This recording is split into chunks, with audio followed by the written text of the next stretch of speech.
Alfredo De Goy começou sua trajetória como empreendedor um pouco diferente da maioria dos empreendedores. Ele começou aos 50 anos de idade. Em 2000, ele fundou a Ser Trading, uma empresa de comércio exterior que tem como clientes empresas como a Ambev, Pirelli e Ford, e traz para o Brasil desde sabonete, perfume importado até carros, aviões e helicópteros. Esse ano, a Ser Trading deve faturar 20 bilhões de reais. E o Alfredo tem muita história para contar. Mas antes de ouvir essas histórias, eu queria pedir para você que está nos assistindo para deixar o seu like nesse vídeo, se inscrever no canal se não for inscrito e clicar no sininho para receber as notificações. E esperar alguns segundinhos, porque a gente já volta depois da vinheta.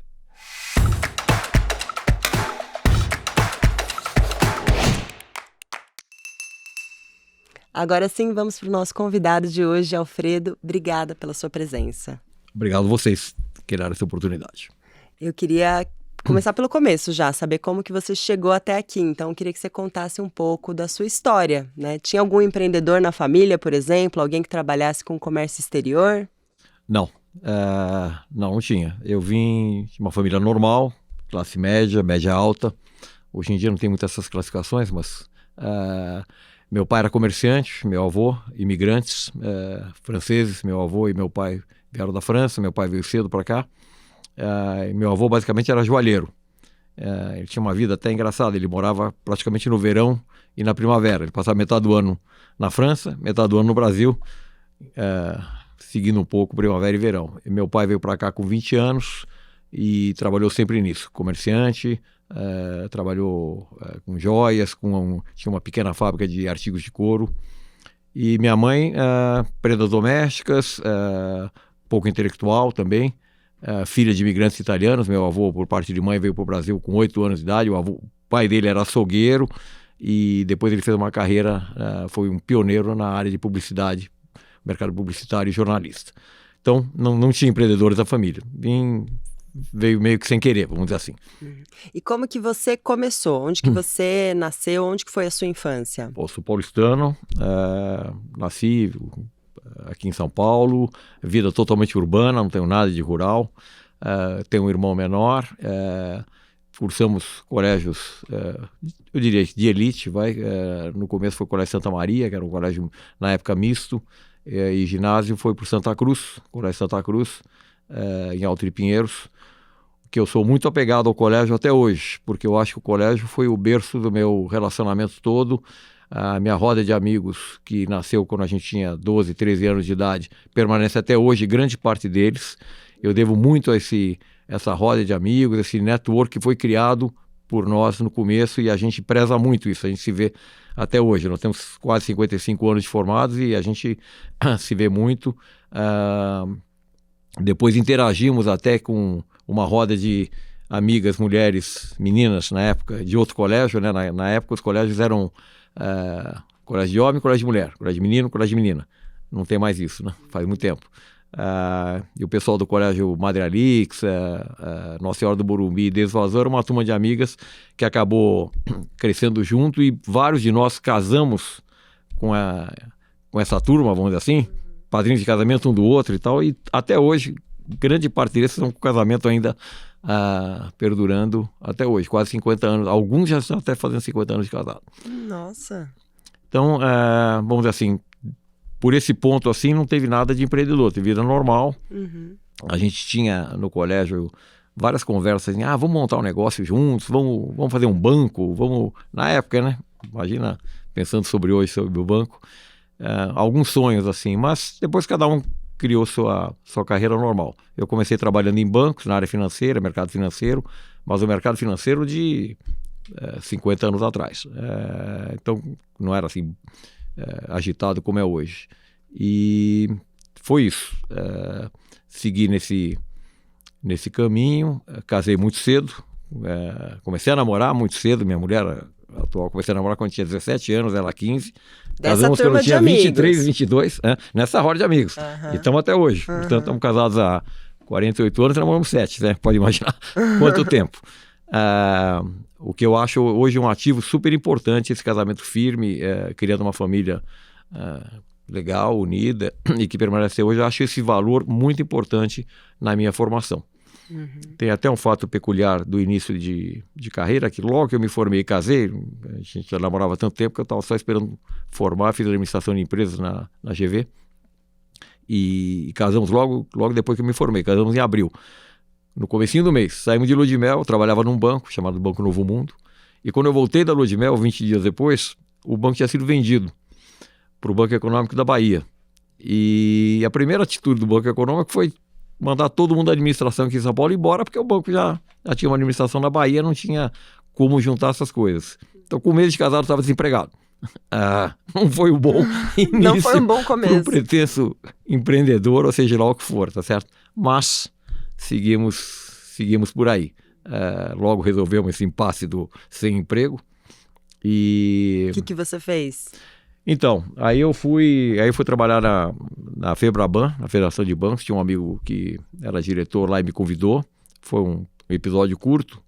E aí logo depois apareceu um episódio que marcou muito, que foi o pai de um amigo meu, também do colégio, a mesma história da roda de amigos, me convidou para trabalhar com ele. E ele trabalhava no ramo de representação de revenda de máquinas e equipamentos estrangeiros. Ele era revendedor Caterpillar na Bahia, e família Afonso Ferreira, e me convidou se eu queria me juntar a eles aqui em São Paulo, que eles estavam trabalhando com outro tipo de equipamento, que é guindastes para grandes obras. Naquela época o Brasil estava uma prosperidade muito grande, tinha muita demanda por equipamento pesado de máquinas de construção, e ele falou se eu não queria vir trabalhar com ele. Eu falei, pô, mas eu não entendo nada disso. Ele falou, não, mas vamos formando, você começa aí, e se der certo, daqui a um ano eu te mando para os Estados Unidos para você fazer um treinamento na fábrica lá, coisa de 10 meses, um ano, para você aprender inglês e criar um pouco de conhecimento nessa área.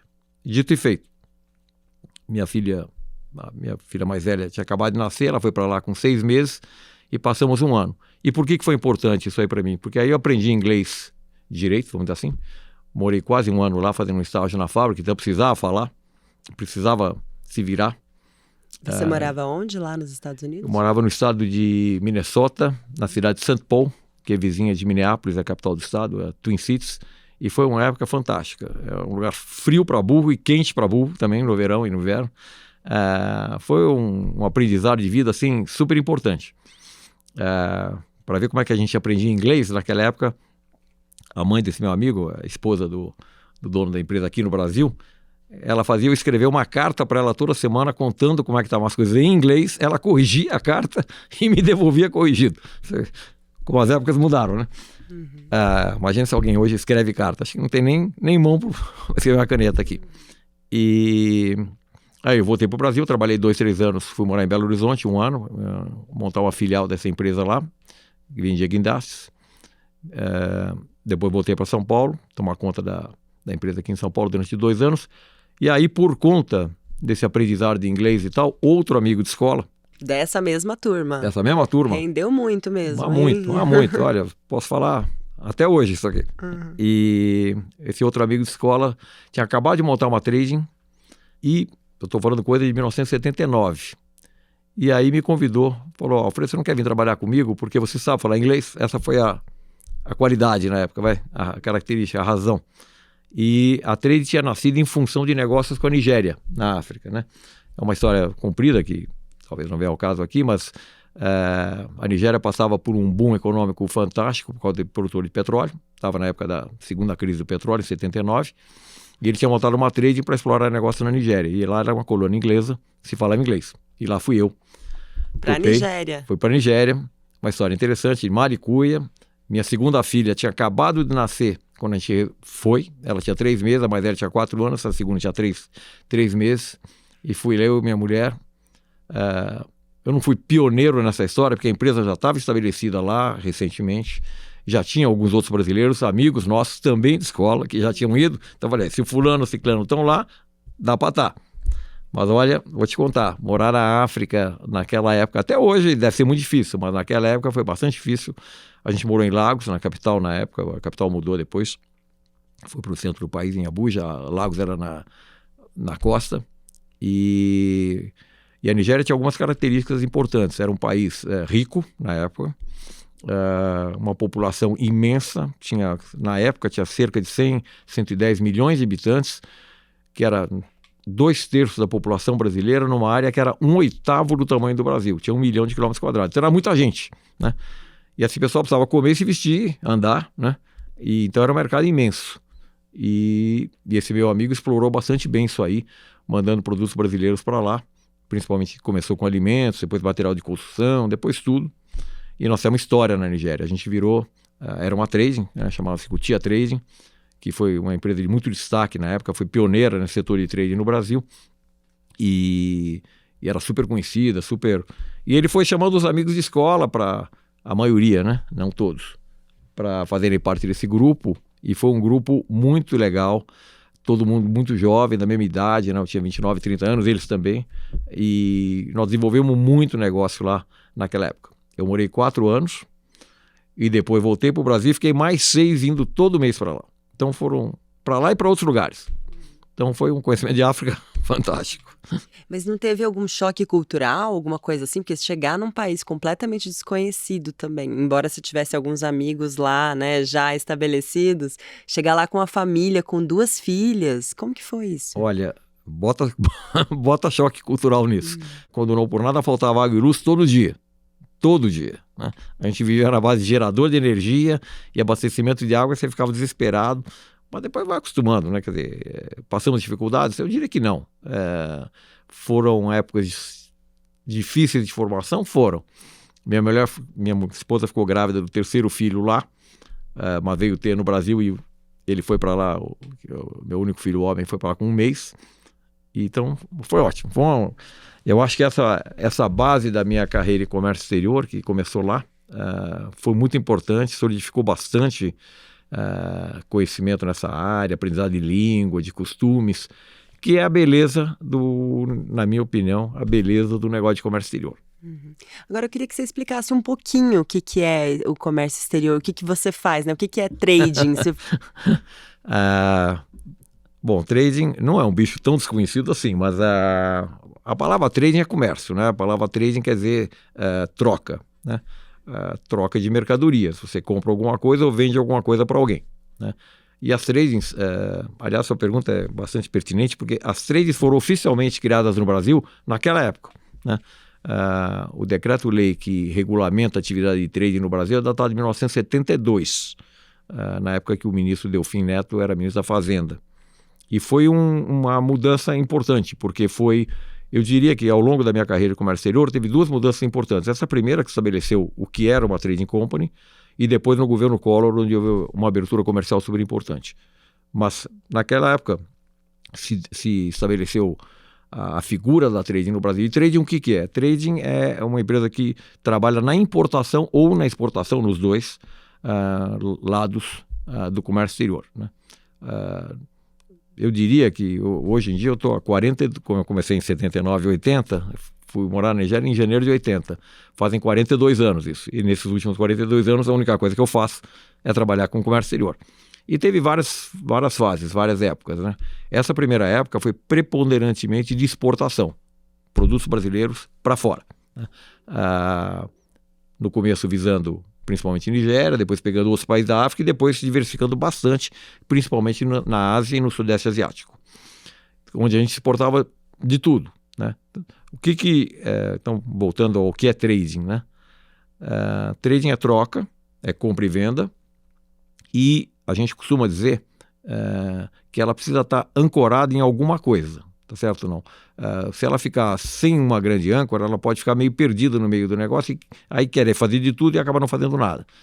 Então a âncora desse negócio, principalmente naquela época, era você ou estar muito aliado ao produtor do seu país, alguma coisa, estar aliado ao produtor e você ter acesso bom ao produto para poder comercializar, ou ao mercado, né? E na época a gente tinha talvez as 2 coisas, mas principalmente o mercado, né? Como começou um negócio na Nigéria, a Nigéria era totalmente desconhecido no Brasil, e era um grande mercado, ele se tornou super apetitoso para trading, na época, poder oferecer esse mercado para o produtor brasileiro. E a gente começou a criar uma relação muito forte de vários tipos de produto, de vários segmentos da economia. Então, não sei se eu expliquei bem, concentralizei. Sim. Só finalizando essa parte do que é trading, vários anos para cá, eu diria dos últimos 15 anos para cá principalmente, virou um pouco o tipo de atividade. A gente hoje em dia é muito mais importador do que exportador. Mas isso são fases do negócio. Agora, vocês não trabalham como as empresas que importam commodities, por exemplo, né? São coisas diferentes. Então, era essa diferença também que eu queria que você ajudasse quem está ouvindo, quem está assistindo a entender. São coisas diferentes. São coisas diferentes. Eu costumo, como eu estou há muito tempo no setor, e já participei de várias fases, etapas, negócios, enfim, acho que eu já vi, não de tudo, mas de muita coisa. Eu costumo conceitualizar trading no Brasil em dois grandes grupos, as tradings de commodities e as não commodities, né? E nesse segmento, se é que dá para classificar simplesmente assim, as tradings de commodities normalmente são as tradings estrangeiras aqui no Brasil, que é a Bung, Cargill, Dreyfus, ADM, enfim, várias que trabalham com açúcar, café, metais, produtos agrícolas, principalmente soja, milho, trades muito segmentadas e particulares. Não é o nosso caso, né? Pode até ser também extemporâneo, mas não é o nosso caso. Eu diria que o nosso caso, e principalmente das trades mais brasileiras, são trades que fazem a intermediação de produtos mesmo, sem ser necessariamente commodities, tá? Pode ser também um pouco alguma coisa, mas no nosso caso da Ser Trading, não é. A gente o que a gente faz atualmente? A gente é um grande prestador de serviço para quem importa. Então, a empresa que importa muito é o nosso alvo, né? Como é que a gente classifica isso? Eu diria que hoje em dia praticamente é quase como uma agência de propaganda. O que interessa é o cliente, o produto pouco importa. Se o cliente tem um grande movimento de importação, é alvo para nós. E o que a gente importa para ele? A gente importa ou matéria-prima ou o produto final, normalmente de distribuição dele. E o nosso negócio da Ser Trading hoje em dia é volume. Então, o que interessa é ter contas de grandes clientes, sem desprezar o menor, lógico, mas o ideal é ir atrás de grandes clientes que tenham volumes e você pode prestar um serviço. Que serviço? A gente oferece toda a parte logística, a parte financeira, financiamos a operação dele, a parte de operação, de tecnologia, de operacional, burocrática e tal, que dá muito trabalho. O Brasil é um país razoavelmente complicado para isso, uma estrutura tributária complexa e também muita tecnologia aliada ao processo. Então a gente acaba tirando da preocupação do cliente essa parte de importar, traz aqui o que ele escolhe para comprar lá fora, vamos chamar assim, de uma maneira bem simplista, a gente vai buscar atrás e entrega para ele aqui. Tá certo? Tira a preocupação do lado dele. Mas ele é que compra a mercadoria, ele é que sabe o que está fazendo do ponto de vista de abastecimento. Vocês fazem a entrega. Fazemos a entrega. Fazemos desde pegar o produto lá fora até a entrega final aqui para ele, né? Agora você começou a falar da Ser Trading, né? A gente ainda não tinha chegado nela, mas então eu quero que você me conte como é que foi a fundação da Ser Trading, né? Foi em 2000, é isso? Foi 2000, Então, voltando um pouco para trás, depois dessa temporada africana, vamos chamar assim, né, foi mais ou menos nos anos 80, a empresa que eu trabalhava, a Cutia Trading, ela também foi crescendo em outros lugares, principalmente na Ásia, como eu falei antes. Criamos escritórios na China, Malásia, Singapura, Japão. Foi uma diversificação muito grande. Então eu desenvolvi bastante essa parte também. A gente teve uma atuação muito forte sempre na área de exportação, principalmente, né, na área de exportação, para esses países, vamos chamar de terceiro mundo, ou em desenvolvimento, não países tão desenvolvidos. Por quê? Porque são países que precisavam mais, ou tinham mais dificuldade de acesso aos produtos brasileiros. Então a gente privilegiou essas relações. Eu fiquei 20 anos nessa empresa e durante esses 20 anos a gente fez bastante coisa, principalmente voltada à exportação. No meio dos anos 90, começou um boom de importação, como eu falei antes, com a inauguração do governo Collor em 1990, 91, uma das primeiras coisas que o governo Collor fez foi a abertura da economia no sentido do Brasil. O Brasil é um país muito fechado em termos de permitir importação e tal, tanto que o lema na época era exportar é a solução. Quem era importador era quase que mal visto. O negócio era criar riqueza exportando. E esse comércio mundial, como qualquer outra coisa, é uma mão de via dupla, né? Quer dizer, Quem não compra, não vende. Quem não vende, não compra. Precisa fazer as duas coisas, né? Não dá para fazer uma coisa só. E então a gente começou a prestar mais atenção na época nessa abertura comercial. E aí naquela época apareceu nós tivemos 2 booms grandes durante esses 20 anos. Primeiro na África, foi uma época excepcional. Eu não mencionei antes, mas teve um negócio muito importante na Nigéria em 1984, que foi uma contrapartida, né? A Nigéria fez um acordo comercial conosco, com a nossa empresa, de vender petróleo e comprar produtos brasileiros. E durante 2 anos nós fizemos um movimento estupidamente grande lá e desbancamos o principal parceiro comercial da Nigéria, que era a Inglaterra, e o Brasil foi o principal parceiro comercial durante os anos de 85 e 86. Isso criou um boom excepcional para nós. E depois nós repetimos esse boom no meio da década de 90, 94 para frente, com importação de automóveis no Brasil, né?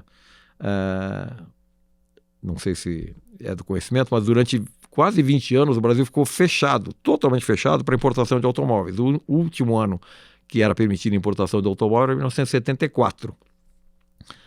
Em 90 e pouco, 92, 93, começou a se abrir isso aí. E quando abriu, era um mercado desconhecido. As marcas estrangeiras não conheciam o Brasil, estavam começaram a se interessar em se aproximar. E o próprio consumidor brasileiro também não estava alertado para isso, né? Só tinha o carro nacional. Volkswagen, GM, Ford, Fiat, mas não tinha os carros estrangeiros. E aí se abriu uma grande oportunidade para as tradings, para elas viabilizarem a chegada dessas marcas no Brasil. E aí durante uns 5, 6 anos, isso foi um negócio excepcional.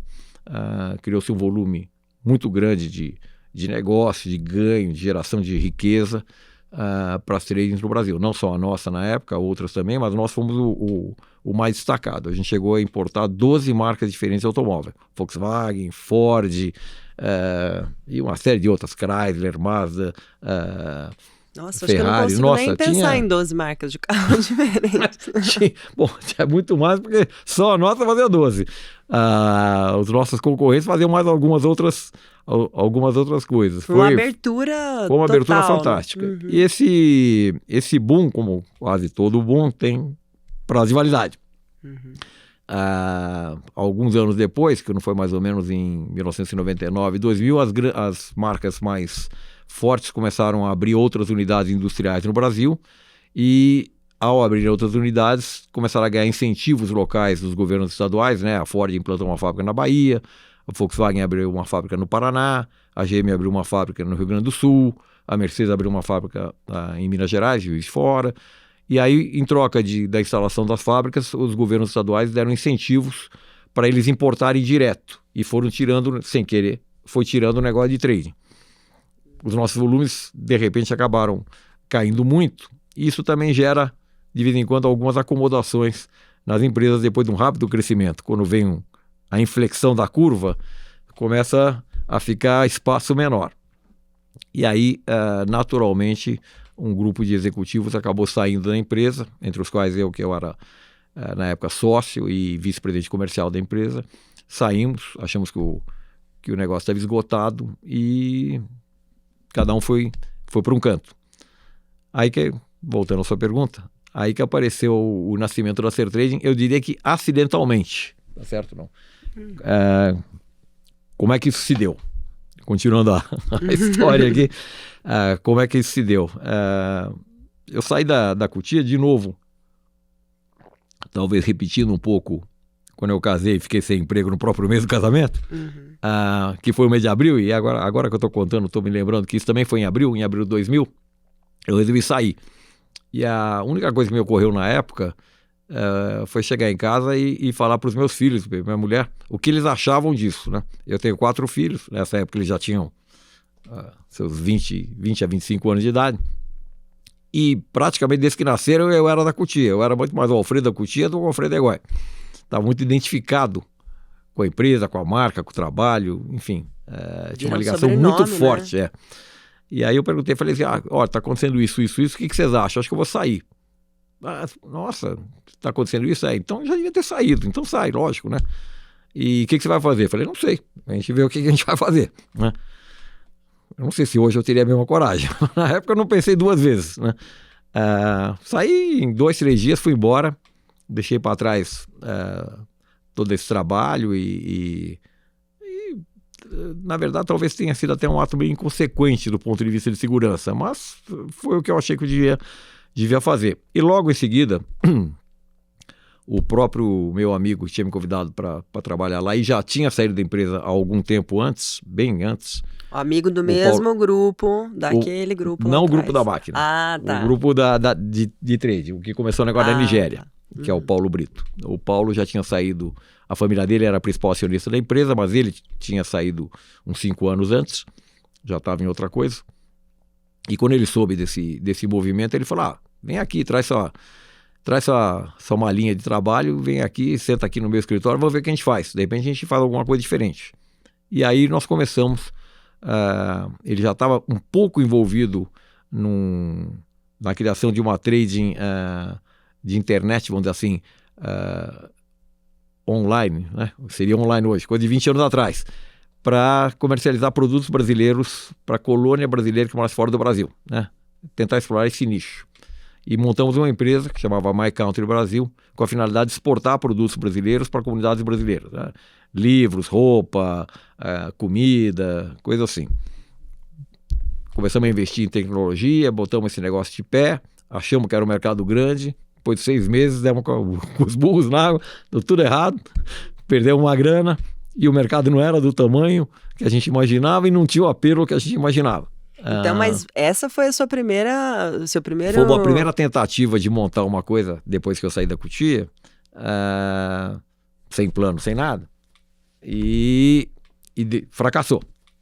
A gente logo que percebeu o fracasso que o negócio ia, o negócio demorou 6 meses para se materializar. Quando ele materializou e foi ao ar, né, a primeira semana deu para ver que a expectativa não era o que nós tínhamos, né? A realidade não era a expectativa que nós tínhamos.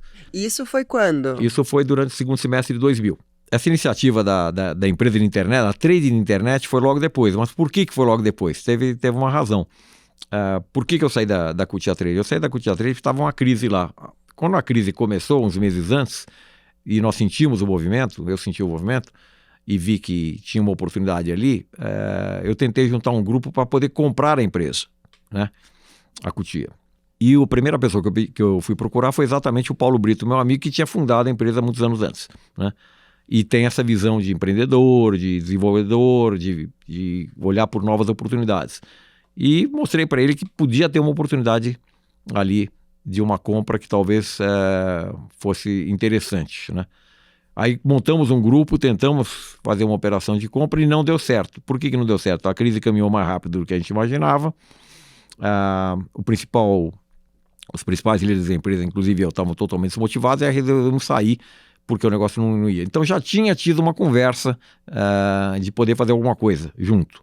Na hora que não deu e eu saí, o próprio Paulo falou, pega sua malinha, vem para cá e vamos fazer alguma coisa junto. Então, já que não deu para fazer na Cotia, vamos fazer uma coisa junto.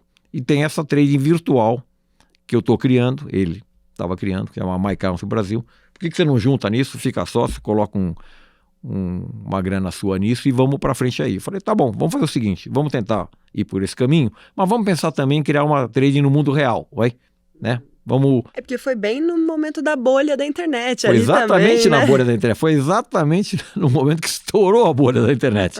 Que foi uma coisa que não deu certo. Que Agora, timing, visto de hein? hoje, muitas empresas que nasceram naquela época, 98, 99, 2000, tipo Mercado Livre, deram muito certo, né? Quer dizer, não tem nada a ver uma coisa com a outra, mas talvez eu diria o seguinte, quem insistiu naquela época de recursos esparsos, estouro de bolha, de descrença, alguns colheram bons frutos, né? Não era o nosso caso. Estamos longe disso.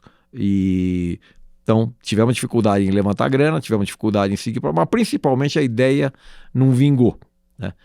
Mas, então foi logo depois. Eu diria que foi quase assim, uma semana, não deu muito tempo de ficar em casa, tempo nenhum de ficar em casa. Mas não foi por isso que eu saí da empresa, não. Eu saí da empresa porque saí.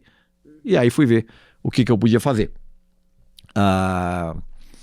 Começamos, não deu certo. E logo que a gente viu que não deu certo, a gente começou a tentar remediar para ver como é que dava para sair dessa. E demorou mais um ano para frente e aí nós desistimos. Mas enquanto isso, apareceu uma outra oportunidade. Via essa história de comércio exterior é uma coisa interessante, porque eu acho fascinante, né? Estou nisso há muito tempo e acho fascinante. Por que eu acho fascinante?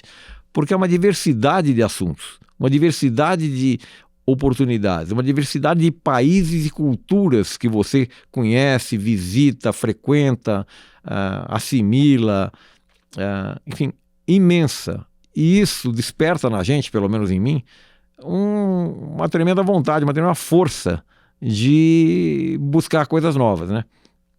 Nesse particular de culturas, viagens, países, tem história para contar. O mundo é muito grande, eu não conheço talvez nem metade, mas conheço metade, a outra metade. E tem muita história, muito casos engraçados e tal, que não...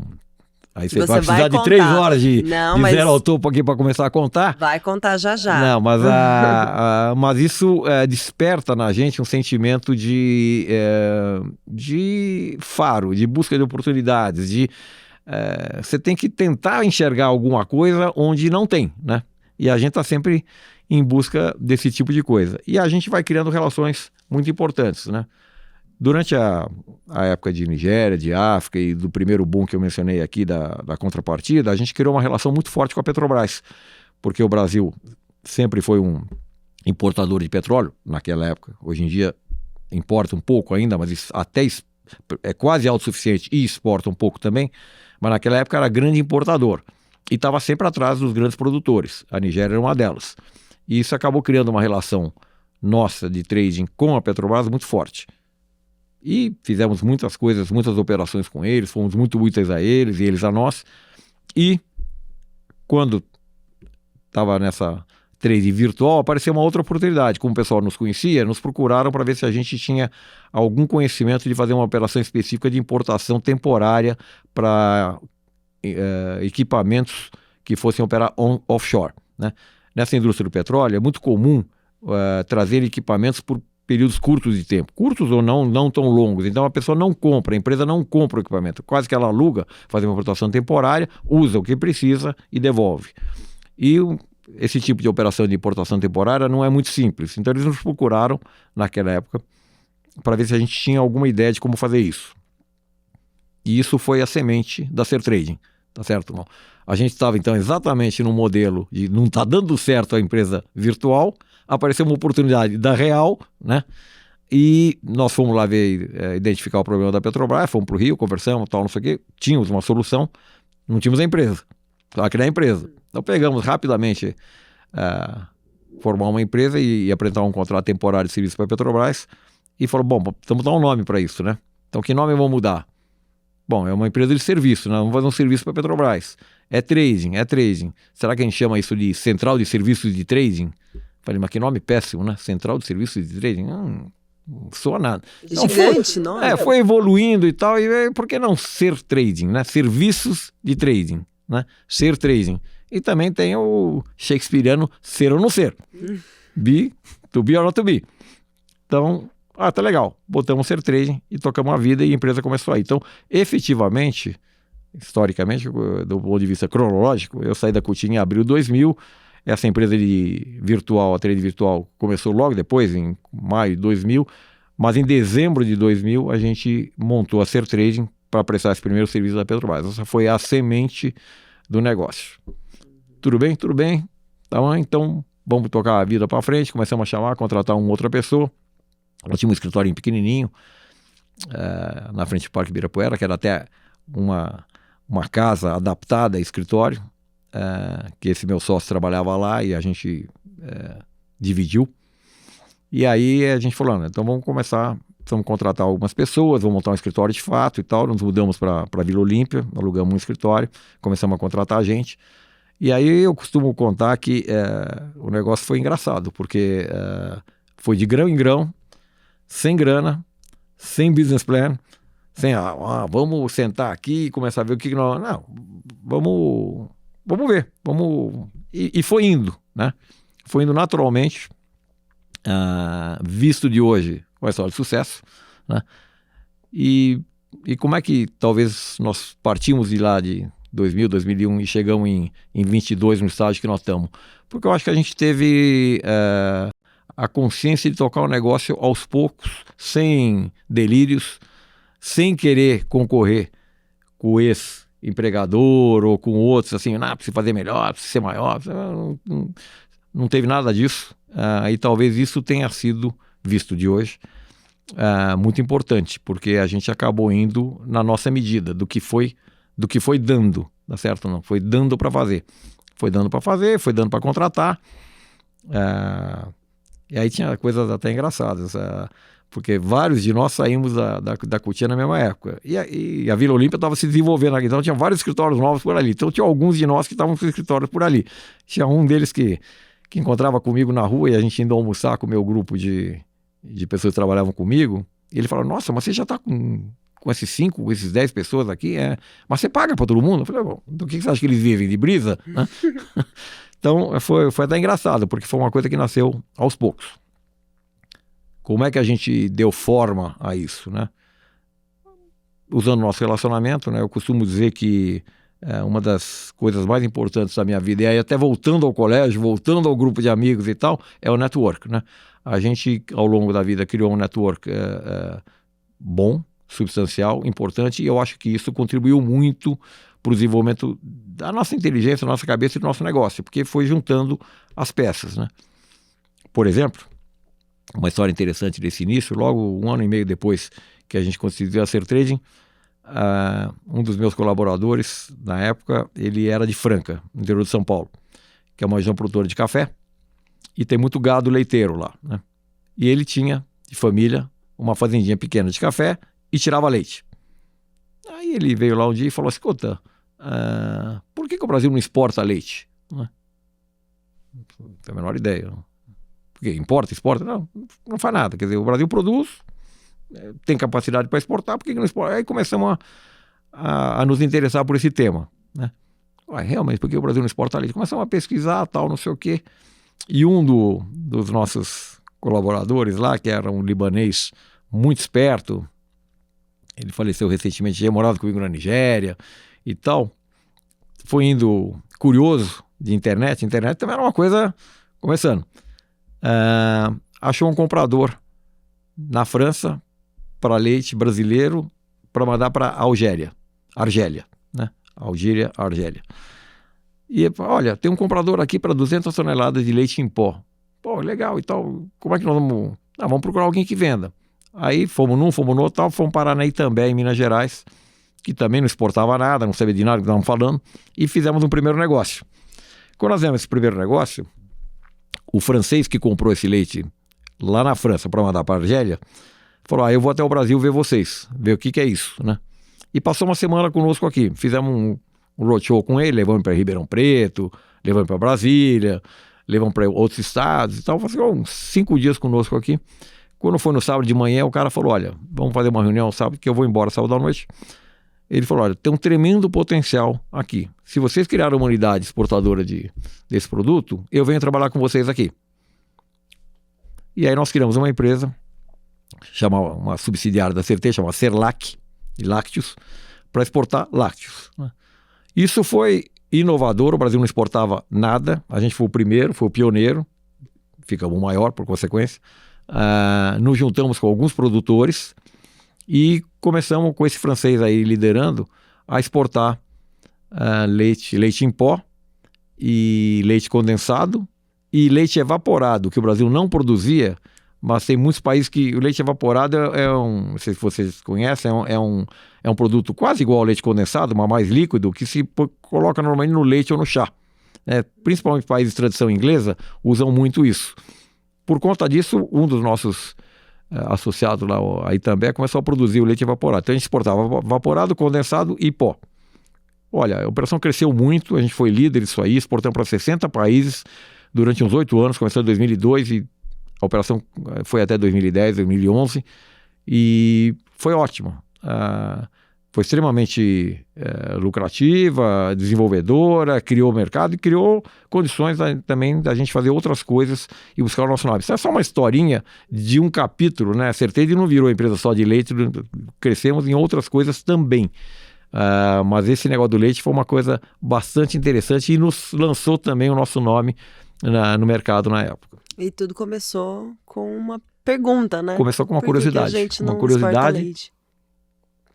E explorar alguma oportunidade nova. Uhum. E como isso, tem muitas coisas que começaram assim.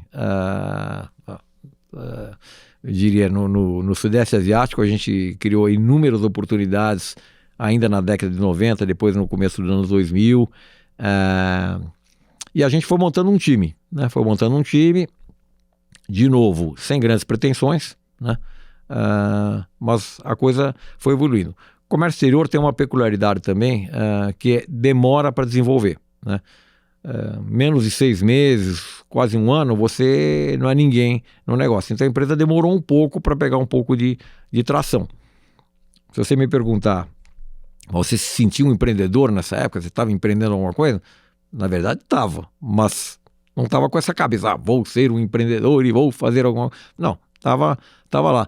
Teve vários casos de pessoas que vieram trabalhar conosco quase que em condições de só colaborar e ver o que dava para ganhar para frente, né? Vários. Hoje o nosso principal time de executivos, que são todos sócios, e a diretoria que compõe a empresa hoje, ela é formada hoje nós somos em 4, 3 deles começaram nessa base, ganhando quase nada e vindo trabalhar meio que para atrás de um sonho. Vamos criar alguma coisa. Aí cada um por si foi crescendo.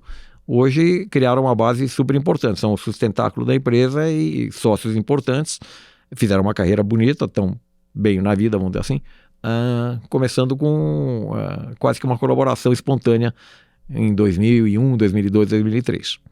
É interessante você falar que começou sem nenhum plano de negócios também, assim, porque normalmente as pessoas demoram muito para começar, né? Demoram muito tempo nesse planejamento ali, fica planejando, pensando como é que vai ser o logo, como é que vai ser a camiseta da empresa, e não faz, né? Você saiu fazendo, foi ver depois o plano de negócios. É isso mesmo, Mari. É engraçado. Mas foi assim. Podia falar bonito, né? Não, criamos, estudamos, pedimos uma consultoria. Não foi nada disso. Fomos indo. Mas é um pouco aí junto as coisas, né? Um pouco a experiência, que já tinha passado, né? Eu já estava há mais de 20 anos nessa brincadeira. Um pouco de intuição, né? Muito do relacionamento, né? A gente deve isso muito ao relacionamento que a gente vai criando e às raízes que a gente vai fincando, e isso de uma forma ou de outra acaba retornando para a gente, né? A minha experiência empreendedora é vivamente associada a esse tipo de, vamos chamar assim, de retorno, né? E uma coisa vai buscando a outra, porque do mesmo jeito que o leite deu certo, teve outras coisas que não deram certo, né? Então, por exemplo, nossa, tem história para burro para contar, mas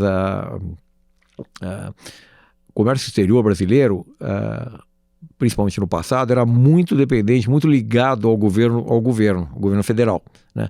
O Itamaraty, Ministério das Relações Exteriores, era um grande braço de ajuda ao comércio exterior. Por quê? Porque tinha as embaixadas todas, tinha experiência de trabalhar fora, de viajar, de falar línguas e de conhecer pessoas compradoras ou vendedoras lá fora que pudessem precisar do Brasil, e nos aproximava muito disso. Então a gente teve muito relacionamento com o Ministério das Relações Exteriores, Ministério da Fazenda. O governo interferia demais no Banco do Brasil, o próprio CACEX, que era o órgão que hoje já nem existe mais, existe sob outro nome, mas que regulava o comércio exterior brasileiro. A gente era muito próximo dessas autoridades todas, e isso ajudava muito os dois lados, ajudava o governo e ajudava as empresas, e nos proporcionava desbravar novos territórios, vamos chamar assim, né? Então, essas histórias que eu falo, que tem história para burro, mas não estou quase contando nenhuma, possibilita isso tudo, né? Quer dizer, você vai buscar, sei lá, então vamos para Angola. Teve um caso em Angola, por exemplo, na nossa época de Nigéria, a gente tentou começar a diversificar, não ficar só na Nigéria. Então vamos para Angola. Angola tinha uma facilidade muito grande, que era a língua, né? Colônia portuguesa, falasse português, e começamos a desenvolver. Naquela época, estou voltando para trás agora, naquela época um dos apelos que a gente divulgava era projetos agrícolas, né? Era alimentos, fazendas. O grupo acionista principal da Cutia tinha vindo de fazendeiros e pecuaristas que tinham frigorífico e tal, então tinha essa raiz. E em Angola se criou uma força de trabalho para implantar projetos agrícolas. Aí o que aconteceu? Mandamos várias pessoas para Angola, foram lá para o interior de Angola, e na época Angola vivia um problema sério de luta política entre dois grupos, o pessoal do governo e a oposição, e sequestraram 4 ou 5 dos nossos colaboradores ficaram 6 meses sequestrados no interior de Angola, naquele tipo de cativeiro que tinha na Colômbia, vamos dizer, pouco tempo atrás, né? A Cruz Vermelha Internacional que nos ajudou a interferir e libertar os prisioneiros. Então, você paga o preço também desse tipo de coisa, né? Já na Sertrade, outra história também foi uma época no governo Lula, o pessoal da Colômbia, através do presidente Uribe, estou falando coisa de 2002, 2003, contatou o governo brasileiro para dizer, olha, nós queremos um programa aqui para erradicar a coca, a plantação de coca no interior da Colômbia, e queremos substituir isso por cana, né? Seguindo um pouco o modelo brasileiro de produção de cana para açúcar, para produção de açúcar ou de etanol, né? Dá para o Brasil ajudar a gente? Aí, de novo, o governo procurou usineiros de Ribeirão Preto, que tinham relação conosco, família Biagi, e falou, vocês topam ajudar o governo da Colômbia, vamos fazer um movimento, de repente até vende equipamento, vende tecnologia, know-how, né?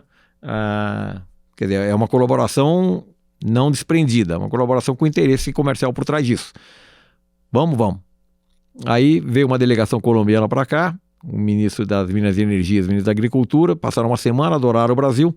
Essas histórias se repetem, são muito parecidas. E o cara ficaram super impressionados. Aí o ministro da Agricultura, que era o líder da missão, voltou para Colômbia, para Bogotá, me ligou no dia seguinte e falou, olha, terça-feira que vem, você pode estar aqui de manhã que o presidente Uribe quer falar com vocês? Eu falei, opa! Lá fomos nós para Colômbia, uma delegação de 5 pessoas, para conversar com o presidente Uribe, que era uma honra muito grande, né? Chegamos na Colômbia, desembarcamos, eu nunca tinha ido para a Colômbia. Chegamos lá, desembarcamos, tinha um pessoal para receber a gente, tinham 2 carros anfíbios, anfíbio não, tipo um tanque parado na frente do aeroporto, né? Aí assustamos lá, falaram, não, é proteção. Proteção. Pô, então, é perigoso por aqui? Não é perigoso, mas é proteção. Aí passamos 4, 5 dias lá, ficamos em Bogotá, depois fomos para o interior da Colômbia, fomos recebidos em mais 2 ou 3 cidades ali para exatamente verificar a possibilidade dessa implantação da cultura da cana lá e tal. E isso gerou um negócio para frente que naquela época progrediu um pouco, depois acabou indo por conta própria dos colombianos, mas a gente ajudou na implantação de um programa de erradicação de coca e em prol da cana-de-açúcar na Colômbia. Uma história engraçada, que foi começou em altíssimo nível e veio vindo e deu certo, né? Enfim. São muitas histórias. Muitas histórias. Você foi pro Irã também, né? Fazer negócio. Irã é mais recente. Irã, de novo, foi o Itamaraty que nos contatou, coisa de uns 8, 9 anos atrás, e falou, olha, o Irã está precisando de muita coisa e está aí meio de lado, né? É um país que está enfrentando muita dificuldade com sanções, com cultura, com não sei o quê, mas tem muita oportunidade para o Brasil. O Irã é um país grande, tem 80 milhões de habitantes, é um grande mercado. A gente costuma medir um pouco as oportunidades pelo tamanho da população, mercado, né? Tamanho do mercado. Você vai num país de 5 milhões de pessoas é uma coisa, você vai num país de 80 milhões de pessoas é outra coisa. Não necessariamente um é sucesso e outro é insucesso, mas tem uma possível correlação no meio do caminho. E o Irã me surpreendeu. Teherã é uma cidade fantástica, muito parecida com São Paulo, tráfego horroroso, muita gente, de uma certa forma cinza, mas com uma cultura muito sedimentada, fantástica. Eles são antigos persas, né? Falam farsi lá. É um país, eu gostei muito. Fui 6 vezes para lá em 2 anos, 3 anos. Fizemos uma sociedade com empresários locais, tentamos explorar negócio, mas não tivemos muito sucesso. Por quê? Porque as sanções comerciais dos países mais desenvolvidos, principalmente dos Estados Unidos, contra o Irã, acabaram se acelerando demais e acabaram sendo um impeditivo muito grande para a criação de correntes comerciais, né? Então, primeiro tinha dificuldade em vender, e segundo, quer dizer, em vender assim, se o seu produto não fosse de sanção comercial para lá, ou vice-versa, que você comprasse alguma coisa que era sancionado. E também na hora de pagar. Os bancos todos, controlados pelo governo americano, estavam proibidos de fazer negócio com o Irã. mais ou menos o que está acontecendo com a Rússia agora. No caso da Rússia é maior, o volume de sanções e a pressão contra é maior. No Irã não era tão grande assim, mas era grande, o que foi um impeditivo. Mas nos proporcionou oportunidades fantásticas lá de conhecer, de interagir, de fazer amizades. E uma coisa traz a outra. Pode não dar certo ali, mas o cara traz um outro negócio que de uma forma ou de outra complementa e fica sabendo da sua existência. A gente vive disso aí, vive de relações, né? Vai plantando as sementes aí, né? Em vários lugares. Depois teve outra história boa também, contando como a gente acabou fazendo negócios, crescendo e sendo bem sucedido também, que foi a vinda do Roger Agnelli, né? O Roger Agnelli, que era uma pessoa de destaque na comunidade empresarial brasileira, tinha sido diretor do Bradesco durante muito tempo, e depois foi presidente da Vale do Rio Doce, Vale, durante 10 anos. E foi uma eminência nisso, né? Durante a presidência dele na Vale, antes dele, mas principalmente com ele, a Vale se desenvolveu demais na China, na Ásia, principalmente na China. E era um destaque muito grande. O presidente Lula foi pela primeira vez à China em 2004 e montou uma delegação de cerca de 550 empresários brasileiros para ir junto com ele. E eu resolvi me juntar a esse grupo aí, né? Por conta dos empresários brasileiros, não por conta da China, porque a China continental eu nunca tinha ido. Eu conhecia bem Hong Kong, tivemos escritório lá e tal, mas China continental não. Então fui para Beijing e Xangai, junto com a delegação do governo Lula, que foi ótimo. Circulamos bastante e tal, não sei o quê. E o Roger, que era conhecido nosso, amigo nosso, nos ajudou muito lá. Talvez a Vale fosse mais importante na China na época do que até a própria presença do governo brasileiro, tinha mais negócios. Ele era um grande embaixador de negócios lá. Depois o presidente Lula voltou em 2006, fomos juntos. Depois até a Dilma foi em 2011 também fomos juntos. Fomos juntos em todos. Mas, e o Roger era muito próximo da gente. Quando ele resolveu sair da Vale, em 2011, ele veio se juntar conosco. Fizemos uma parceria, ele veio trabalhar no nosso escritório, na Sertrade, sentava do meu lado, e era uma eminência lá. Ele entrava no prédio, o prédio parava, né? Ele fumava charuto, uns 2, 3 charutos por dia, ele descia para fumar charuto lá no café, ao ar livre lá fora, todo mundo olhava. No começo, depois ficou figurinha fácil. Acostumaram, né? Depois. Mas a vinda dele foi ótima e nos trouxe várias oportunidades, inclusive na área de fertilizantes. Tem outra história. O Brasil importa muito fertilizante, né? O Brasil é carente de potássio, fosfato, nitrogênio, ureia. Importa bastante, produz quase nada. E a Vale tinha tido muita experiência nessa área e o Roger trouxe para nós e falou, escuta, por que a gente não entra nisso? E toca a nós. Então fomos o país-alvo. Qual que era o país-alvo da época? Belarus. Hoje é até mal visto isso aí, né? Foi para Belarus. Belarus está parceiro da Rússia contra a Ucrânia. Bom, mas sem ideologia no meio do caminho, Belarus é o segundo ou terceiro maior produtor de potássio no mundo. E o Brasil é grande cliente dele. Fomos lá também 5, 6 vezes em 2 anos.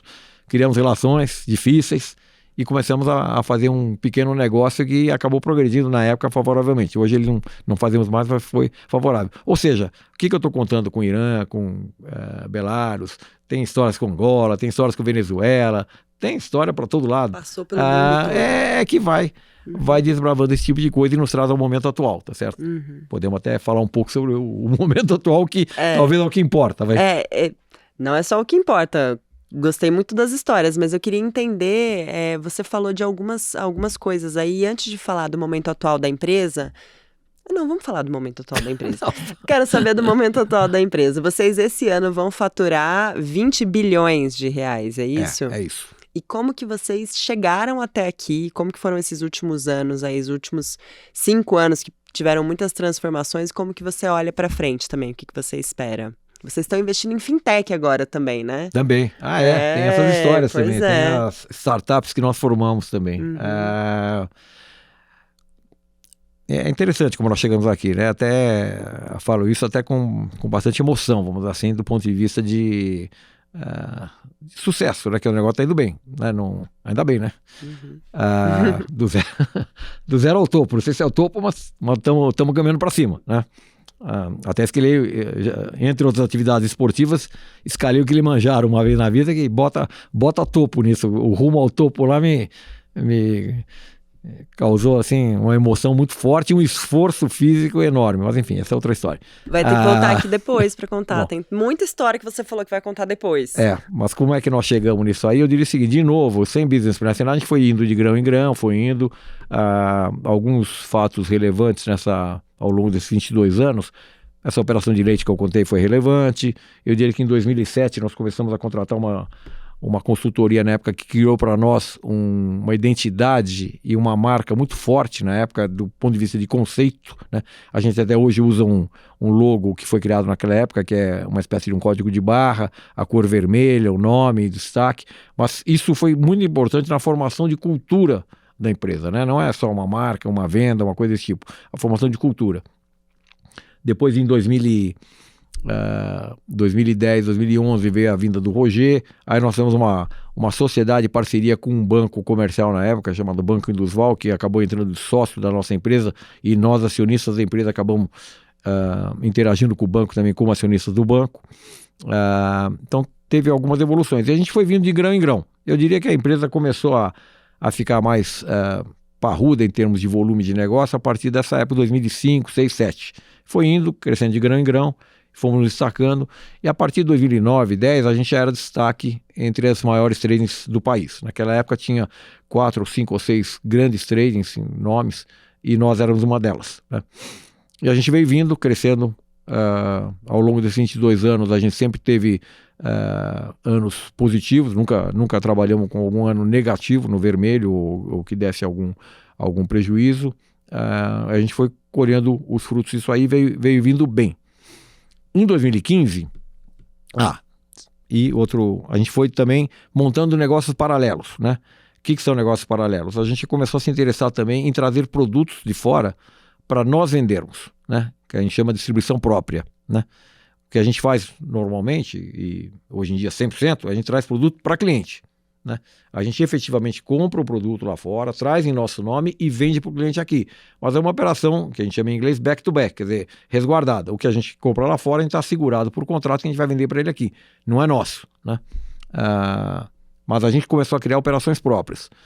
E começamos a importar alguns produtos. Começamos a importar vidros para construção, começamos a importar algumas máquinas e equipamentos, produtos químicos, entramos um pouco no ramo ferroviário, lâmpadas, depois do apagão veio o negócio das lâmpadas, né? E essas operações acabaram dando muito mais problema do que satisfação, né? A gente, ao longo de 2, 3, 4 anos, começamos a ver que não era muito a nossa praia. E isso acabou desembocando mais ou menos em 2015, que se juntou 2 ou 3 cenários negativos.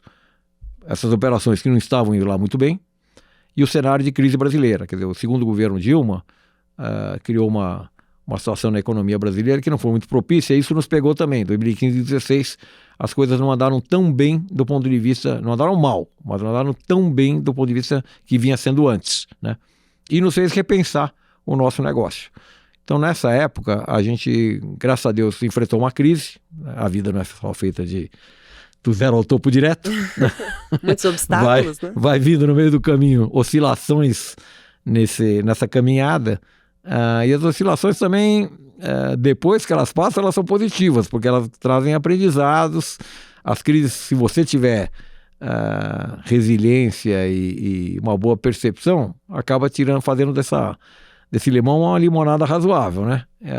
Isso, graças a Deus, foi o que aconteceu, que a gente enfrentou alguns problemas, podíamos ter desanimado nessa época, podíamos ter até tido algum tipo de debandada, gente que colaborava conosco, trabalhando conosco, que achava que o negócio podia não ir muito para frente, mas não teve disso, não. Acho que talvez o espírito interno, nossa cultura que a gente via difundindo na empresa, de aliança, participação, parceria, que é quase que uma família, vai. Eu criei desde o começo um conceito muito de agregação, né? Costumam falar, alguns amigos falam que eu sou um agregador de amizades, vai. E isso acabou difundindo na empresa uma espécie de uma família, uma parceria forte. Aguentamos essa crise, e aí a partir de 2017 começamos uma nova época, talvez não tão clara na época percebendo isso, mas olhando de hoje a gente vê claramente que aconteceu isso, né? de fortalecimento das nossas bases e concentração do negócio. Então, o que a gente resolveu naquela época? Vamos fazer o seguinte, vamos parar de inventar moda, esse negócio de distribuição própria não é o nosso DNA. O nosso DNA é prestação de serviço para terceiros, né? As exportações que a gente vinha fazendo, que foram todas muito boas, mas não eram contínuas, vamos parar um pouco com isso e vamos focar no nosso negócio. Então, foco, né? Que a decisão na época foi foco, persistência no negócio que a gente achava que a gente sabia fazer bem, né? E um pouco mais para frente, em 2019, final de 2018 e 2019, a gente começou a criar coragem de comprar a participação acionária de 3 sócios que não trabalhavam na empresa, por circunstâncias completamente alheias, não foi nenhuma decisão na época. Primeiro, o meu primeiro sócio, como eu mencionei no começo, foi o Paulo Brito. A gente montou a empresa e era meio a meio. A combinação dele comigo foi a seguinte: vamos fazer meio a meio, você trabalha no negócio, tem o seu prolabore, eu sou seu sócio, te ajudo, estou aqui do lado. Se puder ficar no mesmo escritório, e no começo ficamos durante muitos anos no mesmo escritório, mas não trabalho no negócio, combinado, meio a meio. Passou uns 4 anos depois, entrou um terceiro sócio, que veio do mercado financeiro, o Jair Ribeiro da Silva Neto, que se juntou conosco por outras circunstâncias, e acabou meio que sem querer, aí era um terço, e 2 executivos começaram a participar, 3% cada um. E o Jair, por circunstâncias que não eram do planejamento inicial, acabou não trabalhando efetivamente na trade. Estava lá sentado do meu lado e tal, mas acabou, ele é um bom empreendedor também, acabou criando outros negócios. Primeiro criamos uma empresa de TI, que criamos uma empresa chamada Braxis, a partir da verificação que o mercado de prestação de serviço em TI para terceiros podia ser um mercado bom de explorar no Brasil, como era feito na Índia na época, e em outros países terceiro mundo, e acabamos comprando pequenas empresas, compramos 3 na época, juntamos, demos o nome de Braxis. Primeiro, aí eu saí um pouco do assunto da Sertrade, mas o assunto do empreendedorismo, né? Primeiro compramos uma empresa que tinha 250 funcionários, depois compramos uma outra empresa que tinha mais 300 funcionários, ficaram com 550, 600 funcionários. 6 meses depois compramos uma empresa da Bahia que tinha 1.400 funcionários, ficamos com 2.000 funcionários.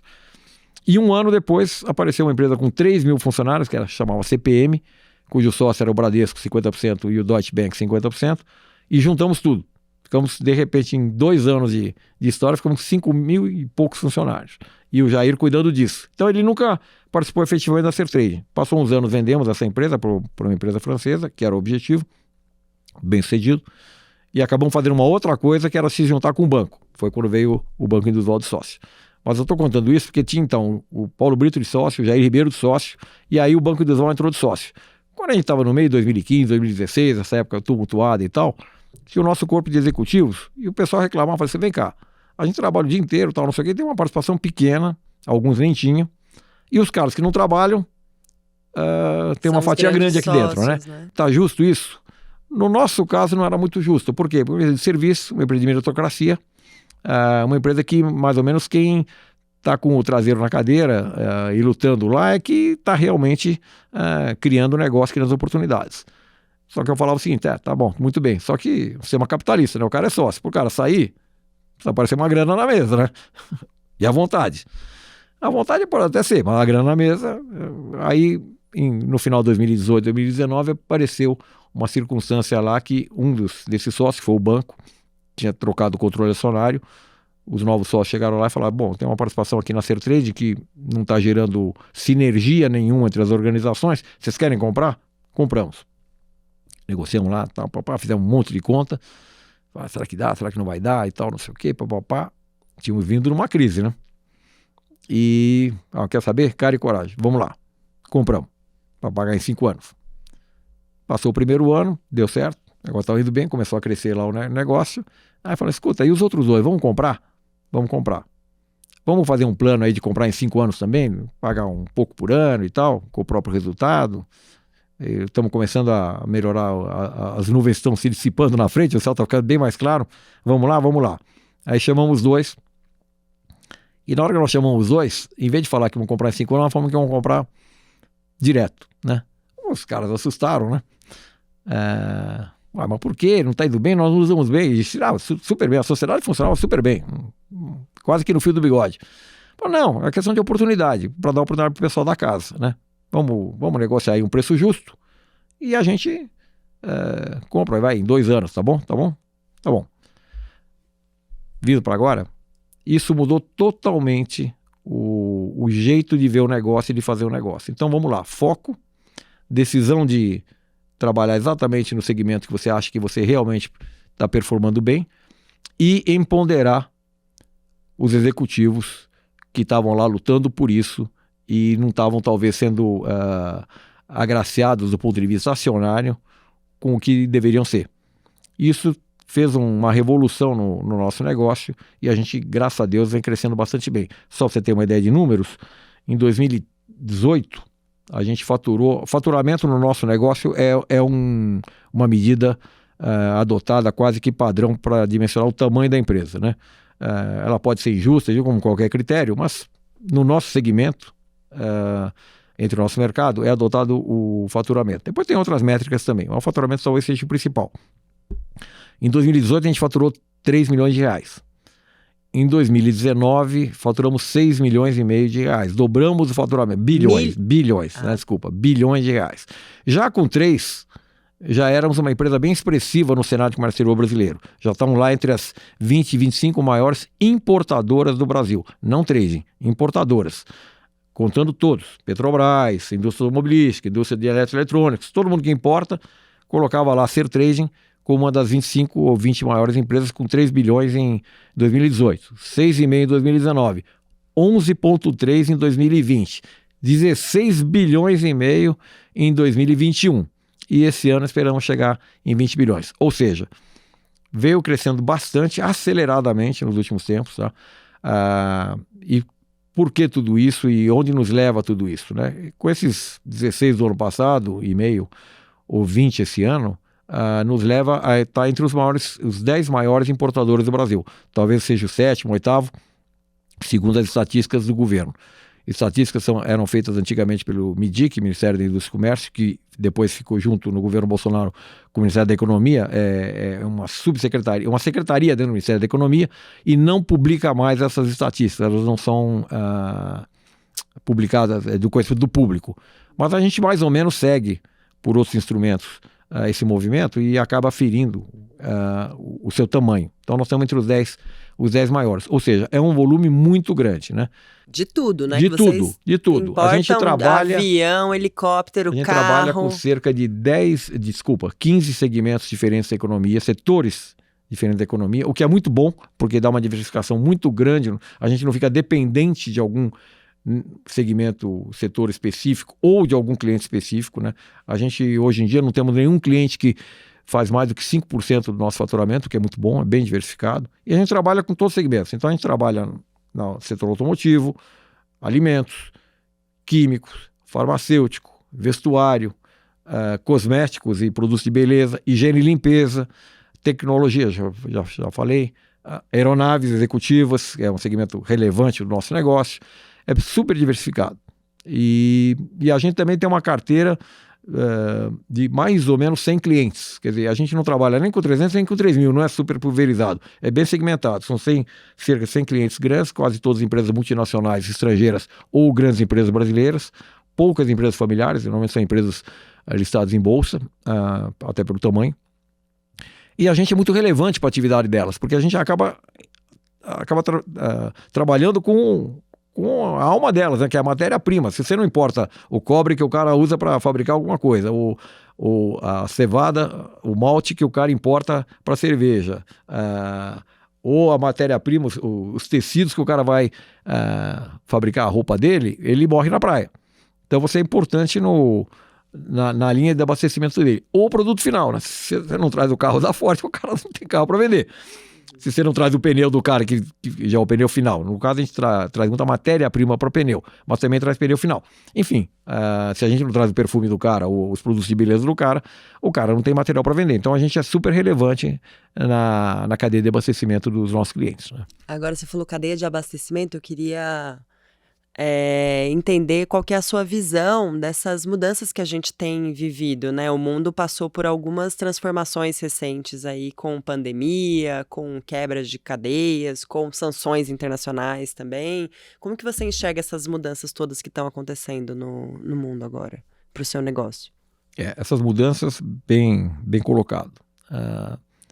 Bota mudança nisso, né? A primeira foi a pandemia, né?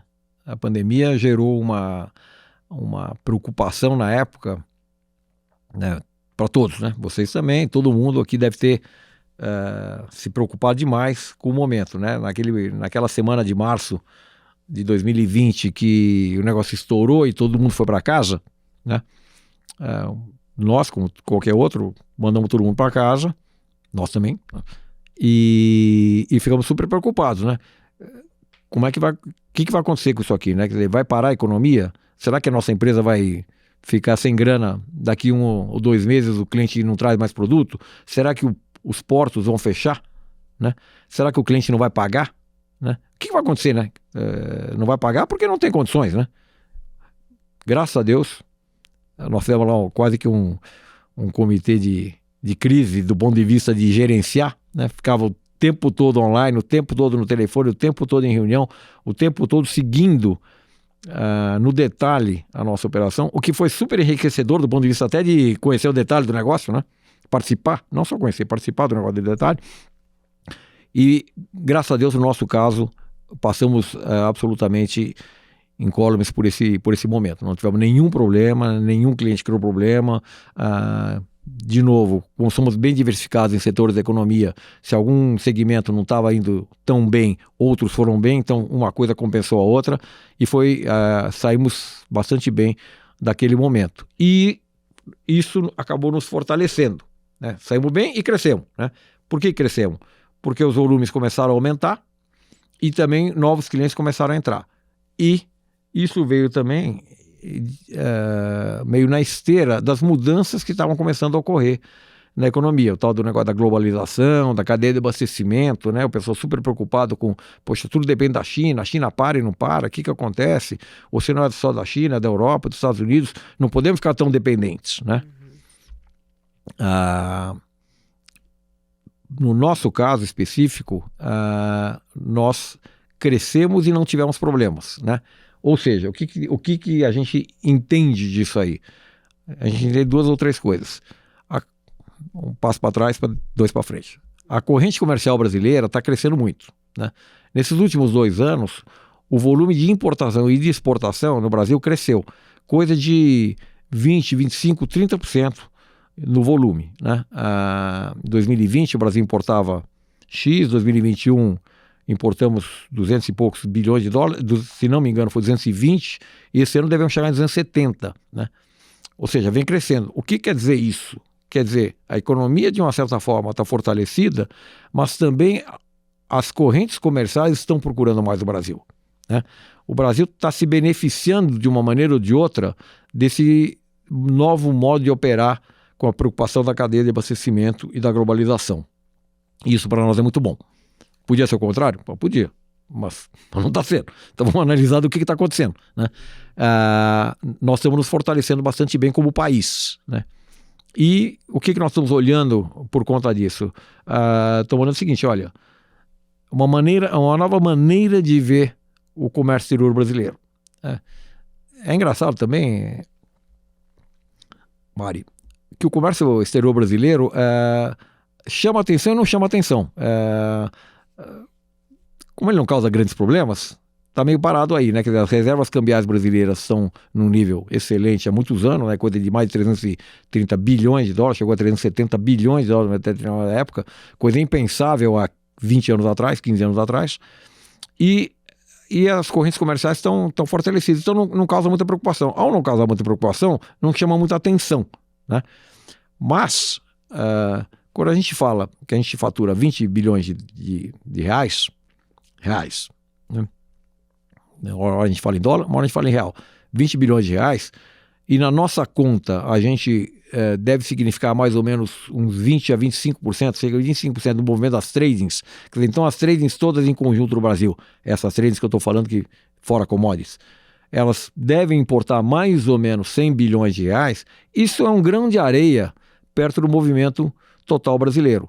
Se você imaginar que a importação total brasileira é qualquer coisa como, vamos botar uma média aí, 250 bilhões de dólares, ou 200, tanto faz a conta, mas vamos botar 250 bilhões de dólares. Preço FOB. O que é preço FOB? É o preço da mercadoria adquirida lá fora que chega aqui. Aí você coloca impostos em cima disso e coloca o câmbio. Hoje, no mínimo, vezes 5. 5,2, 5,3, tanto faz. Mas vezes 5. Isso vai chegar a um volume de mais ou menos alguma coisa como 1 trilhão e meio, 1 trilhão e 700 bilhões de dólares. Ou seja, o número é um absurdo de grande. O que quer dizer isso? Quer dizer o seguinte, para as tradings como nós, esses 20 bilhões de reais significa alguma coisa como 3 a 3,5 bilhão de dólar, bilhão, versus o potencial, seja o que for, de 1 trilhão e meio, tem um mundo aí pela frente, né? Ah, não, mas não é bem assim, porque, sei lá, vai ter muito produto que não passa por, inúmeros produtos que não passam por trading, que não precisa disso, que tem aquilo, que tem os canais já montados, bom, seja lá o que for. De qualquer maneira, o seu universo é muito grande. Então, isso é que nós estamos focando nesse momento. Quer dizer, qual é nossa orientação e a persistência do nosso foco na Ser Trading no momento. A gente vem vindo de um crescimento acelerado, estamos super contentes, super motivados, fazendo alguns investimentos bastante relevantes no nosso negócio e buscando cada vez mais crescer no vácuo dessa oportunidade que o Brasil está podendo gerar, tá certo ou não?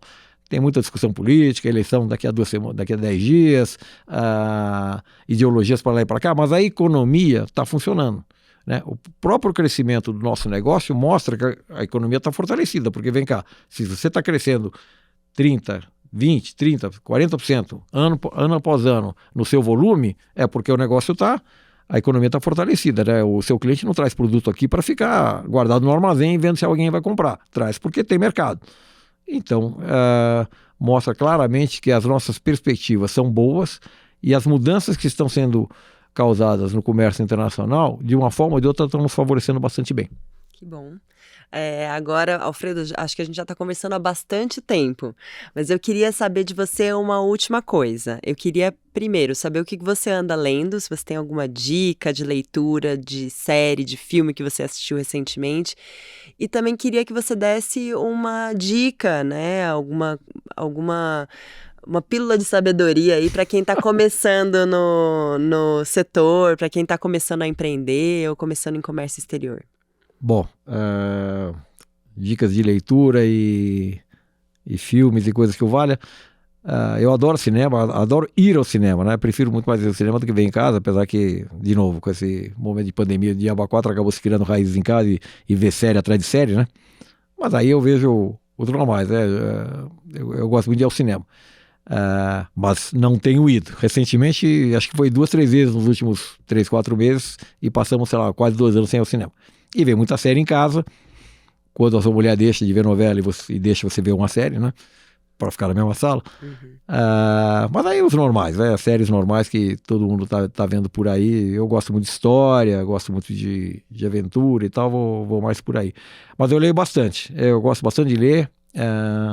Eu, de novo, tenho um grupo de amigos próximos, alguns até ainda da escola ou não, e outros que a gente tem interagido bastante, principalmente nessa época de economia, de pandemia, nos calls, e a gente acabou criando um call aí de meia dúzia de amigos toda semana, uma vez por semana, e troca muita impressão, troca muita figurinha sobre economia, sobre política, muita briga política. Nem tenho participado das últimas 2, 3 semanas para não dar briga. E muita troca de leitura, de informações de leitura. Eu gasto bastante tempo. O que eu tenho lido atualmente? Olha, o último que eu li foi 2 livros sensacionais sobre o perigo russo de interferência nos negócios, escrito por um investidor americano radicado em Londres, chamado Bill Brother. É o Alerta Vermelho? Alerta Vermelho, exatamente. Alerta Vermelho e o segundo dele... Oh, meu Deus, esqueci o nome dele. É sobre as sanções, Sobre as sanções. É fantástico o livro. Você vai ver o segundo? Vou procurar. Que é bom mesmo. E às vezes a gente não acabei de ler os 2. Eu li assim em 10 dias, 15 dias. Eu li os 2, que é muito legal a história. O Will é o cara que criou um tal de Hermitage Fund. um judeu americano que achou que o negócio dele era explorar a Rússia, criou um negócio e depois foi perseguido pelo governo por uma história super comprida aí. Ordem de bloqueio. Ordem de bloqueio. Nossa, ordem pegou de bem. bloqueio, Acabei de ler. Também recentemente li um livro do Jan Bremer, que é o fundador da Eurásia, principalmente sobre a crise da Ucrânia, que chama The Power of Crisis. The Power of Crisis, em inglês. Eu não li ainda. Tenho lido alguma coisa em inglês também que eu acho interessante do ponto de vista né? Então li o livro do Ken Follett, mas é um romance, Nunca, Never. Também muito atual, muito bom sobre as relações internacionais e crises de guerra com a África e com China. Muito importante o negócio da China. Um livro bastante interessante.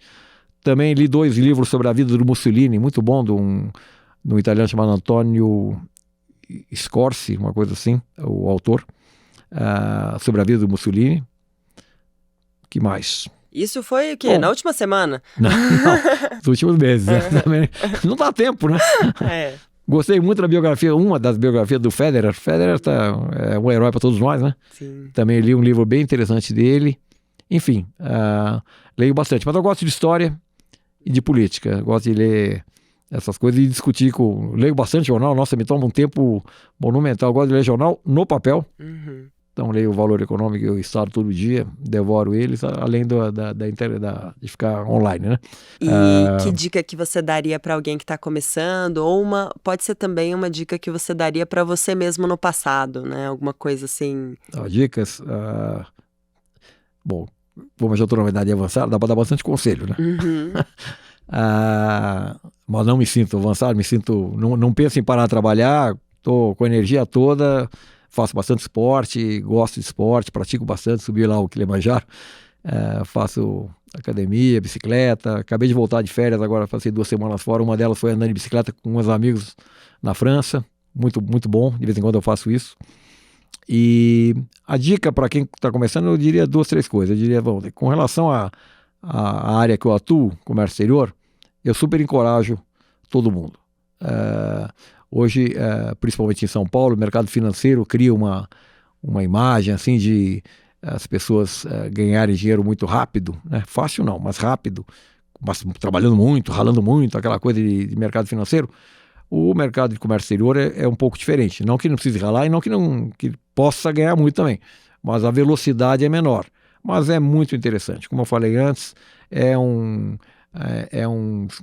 setor que você pode trabalhar com uma diversidade de assuntos e de empresas e de conversas e de atividades que de monotonia não tem nada. É muito diversificado e muito rico na formação da pessoa, tanto do ponto de vista cultural, intelectual, quanto do ponto de vista geográfico e histórico, né?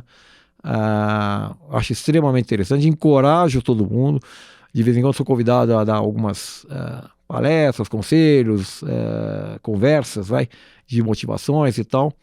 Estou sempre disposto a isso porque eu acho que faz parte da minha missão, né?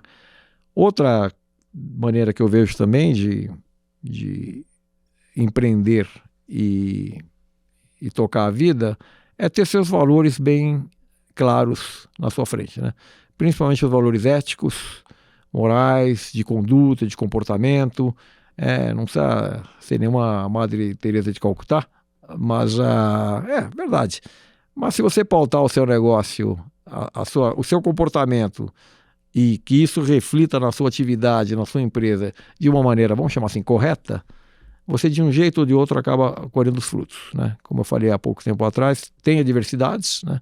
Tem momentos que você enfrenta dificuldades grandes, que você pode até atrapalhar a sua cabeça, pode fazer você desanimar, mas desistir nunca, né? Então vamos lá. Valores elevados, persistência, coragem e determinação, né? Vai em frente que a vida te leva para o bem. Isso vale também do lado familiar, né? Tem uma família grande, bem constituída, né? 4 filhos, 9 netos. Sou super dedicado, adoro eles, participo de tudo. Assim que esse programa for editado, vou mostrar para eles em primeira mão. E isso acaba ajudando você no comportamento que você tem com a sua comunidade, com seus colegas, né? Amizades muito importantes, network e bola para frente. Tá bom, Alfredo. Bom, já te convido para voltar aqui, porque eu tenho certeza que tem muitas histórias ainda para você contar, mas eu te agradeço muito pela sua participação. Obrigado pelo convite, foi uma ótima oportunidade. Obrigada, até a próxima.